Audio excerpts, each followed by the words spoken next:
Excited to get back into game week. Thought we had a good, productive week last week. Kind of a balancing act between obviously putting the Ohio State to bed, getting some recovery for our high rep guys. Did some recruiting. I myself I was in 9 states in 2 different two different combo of days, Sunday, Monday, and then Thursday, Friday. So went all over the country and ended up in the great state of Illinois. Watched a high school game Friday night of a couple really good players and kind of the foundation of our whole program, right? Starts and ends with the Illinois players, so it was good to kind of end it up that way. Saturday, sit around and watch some other people work is always intriguing, especially when you've watched or played against some of these other teams. You know, I sat there and watched Ohio State, Wisconsin, obviously knowing we're going to play Wisco down the road. Watched a little bit of the USC game, Notre Dame, just to know what you know about those teams, then watch them compete is kind of just fun as a coach to take those moments in. Thought our guys took advantage of the work week. Did a lot of rest with a high rep, but we got a lot of work with our Devo guys, but especially our twos. We treated our twos as ones. They got the majority of the reps, so a lot of guys offensively and defensively that have continued to grow since fall camp. May have not seen them out there already, and then some of these new guys that are sprinkling in that Andre Lovett, guys, some freshmen, Grant Bierman, a lot of those young guys that are beginning to break into the playing rotation, doing some things for us in special teams. So really fun to watch them get out. Tremendous challenge this week, obviously, to go to Washington, play in a venue that, ever since I've been in college coaching, everybody's talked about Husky Stadium, and not just the stadium itself, but the fans and the way they make that place electric. So we'll have to do some crowd noise preparation out here, obviously. Looks like there might be some moisture on Saturday as well. So a lot of things to prepare for, plus we leave early. We'll leave Thursday night, so we've kind of talked about that with our guys already. Unique prep, we're kind of changing up our routine from what we did last year at Oregon. A couple of things that we'll do internally in the program with scheduling and moving our guys around a little bit once we get out there. So tremendous challenge. Excited for it from a health standpoint. Really should have everybody back, even for practice this week. We have one guy coming out of a concussion protocol, but he should be cleared back tomorrow to be with us. We got practice last night here in the stadium for about an hour, so other than that, should be a full go. The changes maybe you're making this week, is that maybe in learning from like last year's trip to Oregon? No, just little things like, you're going into a hotel. Last year we always do a soft tissue recovery, which involves pool aquatic work, and we didn't have that available last year, right? So just a little thing like that to keep our guys in routine. The hotel we're going has got a big pool. Hank is very excited about being able to move these guys around and do what we normally do on Fridays. I think I shared with you in the past, we're going to the Seahawks facility on Friday for a walkthrough Friday afternoon. So a little bit of a different feel than going from a high school to that facility. I talked to Spoon. I think Spoon's going to join us in some capacity out there as well. So see a familiar face out there and let him give some insight. It'll be really good as well. Khalil, that looked kind of gnarly how he got rolled. Yeah. Him and Caden, right? Yeah, Caden, we obviously didn't hit him last week just because the shoulder that he was coming out of, but yeah, he practiced last night. Aiden, we limited him a little bit last night just to give him another couple more days of rest, but and Khalil should be good. He did not practice last night as well, but should be good for Friday or Tuesday. What was the focus for you guys recruiting-wise during that off week? Yeah, so I know some of you guys really follow, right? So I got out of here Sunday. I was mainly in a JUCO emphasis Sunday, Monday. Thankfully, Mr. Kahn let us use his plane, so we were flying in style. But we were able to bump around kind of in the Midwest and in the Mississippi area. Then I got down to Florida, did some West Coast recruiting on Florida as well as the East Coast side, and then got back Tuesday night late, and then had a really good practice Wednesday, Thursday, and then Thursday night I was able to fly west to a couple spots out on the western side, and then was afforded the opportunity to come and watch us in central Illinois here to catch a game in on Friday night. So it was a little bit of everything. And then I think just not to be oblivious because there's so many coaching changes already, right?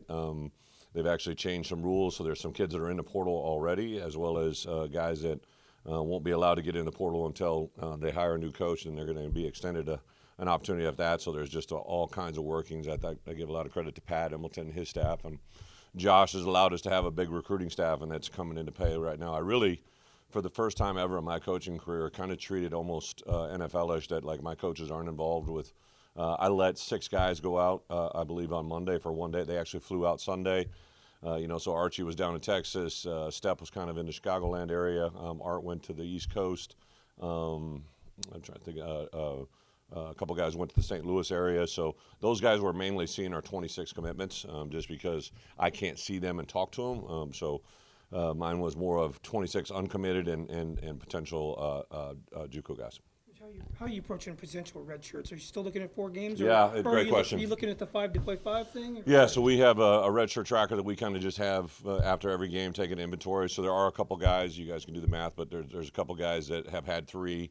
Some guys have played 4 and 5 already, so they're obviously taken care of. But it's not just the freshmen, it's guys that in their 2nd, 3rd, 4th year guys, that we even took a guy last year out of the portal knowing that if we could protect him, he'd be a redshirt year potentially for us and be able to play for us next year. So, yeah, it's a work in progress. I don't think the 5 for 5 is going to pan out. You got to get all 4 conference commissioners to agree on that, and I don't think that's going to happen. So I know in the Big Ten we're in favor of it, but for whatever reason, there's a couple conferences that don't want that. So I don't think that's going to happen for this year's class at least.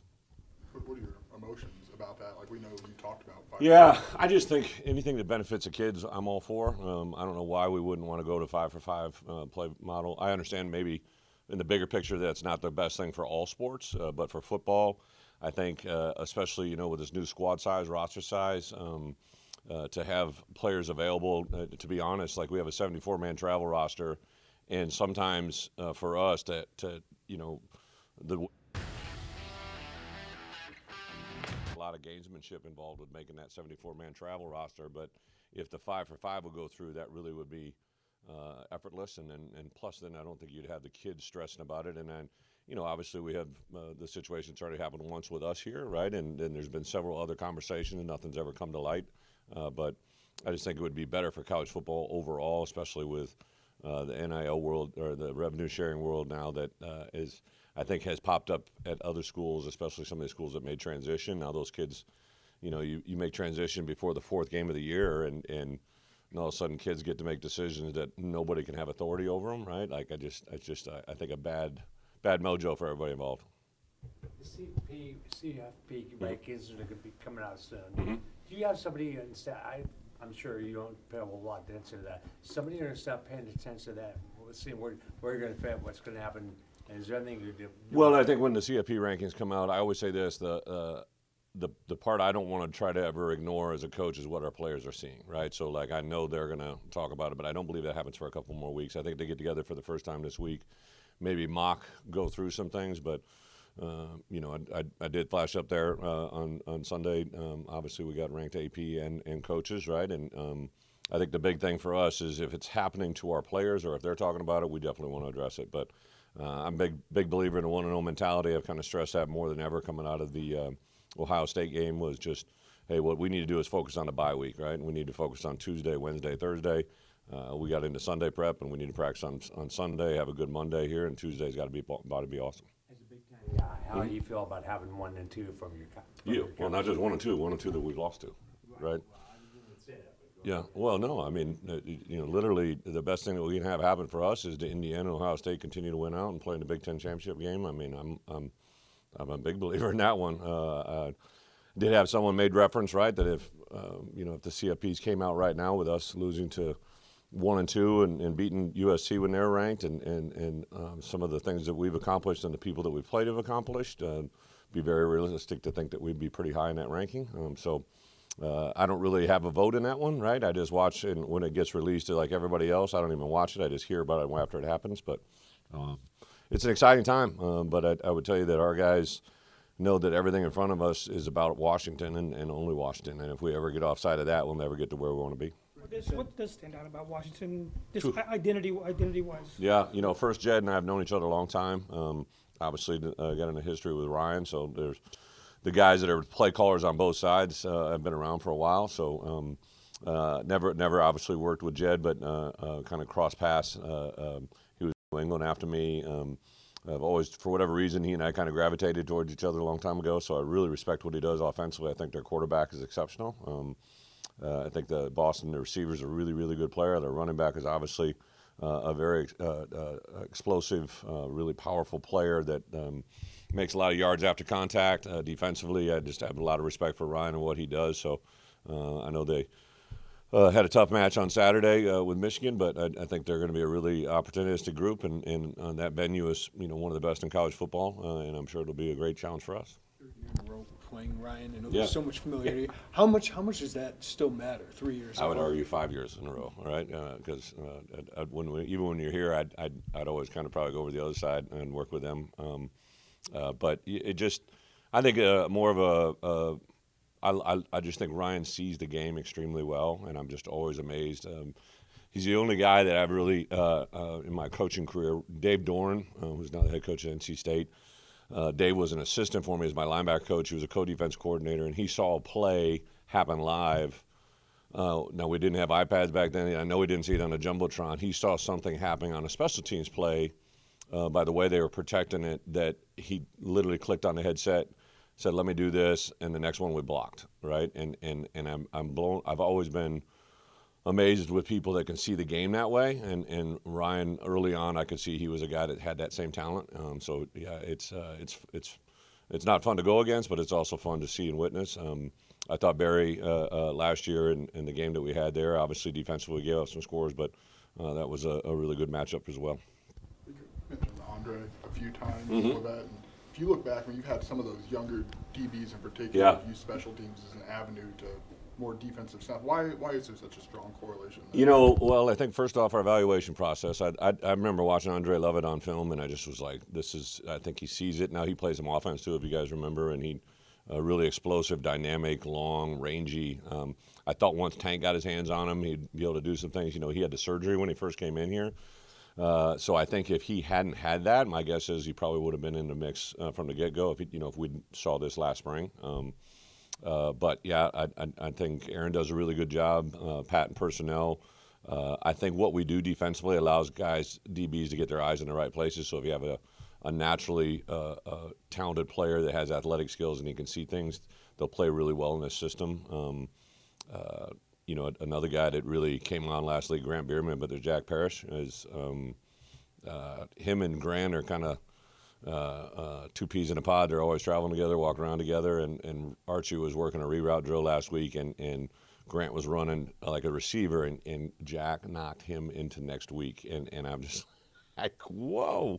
I was actually concerned Grant landed on his back, but just to see those young players play that way with the intensity and the physicality, I love, as much as I don't, love the result of Saturday of Ohio State, but for me to get on the road on Sunday, Monday, and Tuesday and see evaluations and watch players and hear about them from their coaches, those things mean a lot to me. I think it's part of the way we recruit and the way we develop. I was in a JUCO on Tuesday, and I was visiting with with the football coach. He goes, "Hey, do you got 10 minutes? I'd love to take you over." Maybe I told you guys that on Thursday, right? And guy recruited Brad Underwood, right? And then just crazy how the world's connected, and I think that's a key to Illinois, is to be able to find those little niches about good players that hopefully can make great players. Carries One more over from last year's trip to Oregon, and just based on the magnitude of the trip, in terms of what you've learned, and what I guess this team learned from a trip of that magnitude and a game of that magnitude. What do you mean? In terms of what kind of carryover is there from last year's trip? Well, I get it. There's guys on this roster, but there's a bunch of guys playing for us that weren't even on that trip with us. In the Big Ten, the way they laid this thing out, everybody in the Midwest here, and basically, other than the 4 teams that joined us, are going to only go west one time. So, there's some things that we learned from that physical trip, right? But Oregon, obviously the way they played and executed last year was at a high level, and we didn't respond well. So that's one that we'll always kind of take. But I think this is just 2 different kind of scenarios. There's definitely a carryover. I think Washington's a really good football team as well, playing in their venue.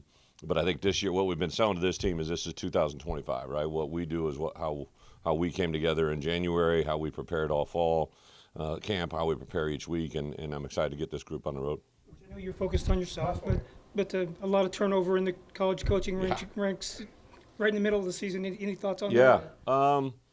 Some of these guys are what I would consider friends, right? So, like, I know when I was given a piece of paper to tell me I no longer wanted, I know that I'd liked hearing from people, even though I didn't want to hear from them, right? So I usually, as a rule of thumb, as soon as someone gets put in that situation, I reach out to them, and usually if I know them well, I invite them to campus, actually. Sometimes the best remedy for a coaching remedy is to get in a new environment and see things. I remember when Clay Helton was let go at USC, I reached out to him, and 2 weeks later he was here for bye week, right? And because of that moment, he came here, watched one of our young GAs who's now working for him, right? And just want to connect good people with good people. So I've reached out to some of those coaches. I haven't had anybody jump in the boat yet, but obviously, Sam Pittman at Arkansas is a very good friend of mine, right? And so when that happened, I reached out and made contact. James, it's one of those things we all sign up for. Everybody says that, right? But like till you actually live it and learn it, it's a hard deal, man. So even like the kids, like I think about, we just had a kid in here, Randy Ramsey, who was a kid that played for me back at Arkansas. We kind of had our moments. After I left, he actually finished up there, played in the league, was with the Packers for 3 years, I believe, and has been bouncing around. I just invited him in last week, and he was with us for 2 or 3 days. He's a tremendous young man that still wants to play in the NFL, and he talked about how even when I wasn't with him, the things that we went through, he carried forward both basically when he was in college, but also in the NFL. And to get back here last week and be around our guys for 2 days on the field, he talked about how much that invested in him. And Randy's mom, Ann, is like the most awesome mom. She teaches at Dillard High School, and it just reminds me, like obviously we're a 5-2 football team trying to win this game against Washington, but I've been doing this 17 years as a head coach, and the lives that you've affected, and the players, but also your staff, your staff's kids. I think about Coach Lunny all the time, right? I see his boys around him, and when his boys were that big, right? And now I got girls that, I got to watch football with Brexley on the couch Saturday, and her question was, did that quarterback know Luke? Because he was playing quarterback, so she automatically thought that. Want to know which team, every time I flipped the channel, she wanted to know which team we were cheering for. She also wanted to know why she had to wear Illinois colors and say Illinois gear on when we're playing in a game, but she wasn't going to play. She didn't understand why she could just wear what she wanted to wear. Just take that up with your mother. But it's just like those kids are affected, right? So I think this game that we're in is at an all-new high. College football is unprecedented, the level of exposure, opportunity, excitement, what we're doing here at Illinois. Robert just showed me in the back like a grid of Illinois versus another Big Ten school over the last 20 years, which is pretty awesome to see, right? I saw people, our pilot on Sunday was able, I believe he took his son to the game, right? And he didn't say it to me, he said to one of my coaches, and just about how much he'd never been able to experience that in his lifetime, and here he is taking his son, and how infectious that can be. So like, it's fun, it's exciting. Hopefully we haven't even begun to get where we can get, but nothing's more important than this week. Thank you.